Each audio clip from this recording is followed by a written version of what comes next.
বিশেষজ্ঞরা বলছেন প্রথম আক্রমণ ভারতেরই। ভারত পাকিস্তানের কোনো এয়ারবেস ক্যাম্প বা ব্রিগেড ইউনিট হেডকোয়ার্টারে আক্রমণ বাঁধাতে পারত। ভারত শুরুতেই আক্রমণ করে বসলেও তাদের লক্ষ্যবস্তু ছিল সাধারণ মানুষের স্থাপনা এবং মসজিদ।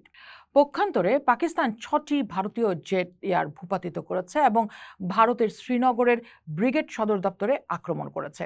পাকিস্তান সমরনীতির বেসিক ফলো করেই আক্রমণ করেছে। তাছাড়া পাকিস্তানের সীমানায় কোনো এয়ারক্রাফট চালাতে ভারত পারেনি বা পাকিস্তান ব্যর্থ করে দিয়েছে।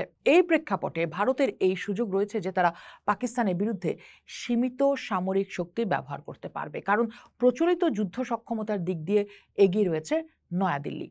পাকিস্তানকে দোষী সাব্যস্ত করে ভারত এমন হামলা চালানোর পরিস্থিতি তৈরির ক্ষেত্রে আন্তর্জাতিক সমর্থনের জন্য যথেষ্ট কূটনৈতিক সক্ষমতা দেশটির রয়েছে। যদিও আমরা দেখছি যে এখনো পর্যন্ত পাকিস্তানের পক্ষে বেশ কয়েকটি শক্তিশালী দেশ দাঁড়িয়ে গেছে। আমেরিকার আগে চীনই পাকিস্তানের পক্ষে দুঃখ প্রকাশ করে স্টেটমেন্ট দিয়েছে। তারও আগে তুরস্ক সহ পাকিস্তানের মিত্র দেশ স্টেটমেন্ট দিয়ে দিয়েছে। কিন্তু সেই কূটনৈতিক জায়গাটিতে নিশ্চয়ই ভারত খেলে বেরিয়ে আসতে পারবে। আর এদিকে এই হামলায় পাকিস্তান ক্ষতিগ্রস্ত হলেও প্রতিশোধ নেওয়া তাদের জন্য কঠিন হবে, কারণ এই জন্য দেশটিকে বড় ধরনের যুদ্ধের দিকে যেতে হবে। আর এই ক্ষেত্রে সামরিক ও আন্তর্জাতিক কূটনীতির দিক দিয়ে কিছুটা পিছিয়ে আছে পাকিস্তান, যদিও তাদের কিছু বন্ধু রয়েছে। ফলে সংঘাত বৃদ্ধি পাক তা চাইবে না তারা। আর পাকিস্তান সংঘাত বৃদ্ধির পথে না এগুলে উদ্ভূত পরিস্থিতিতে ভারতের আধিপত্য থাকবে।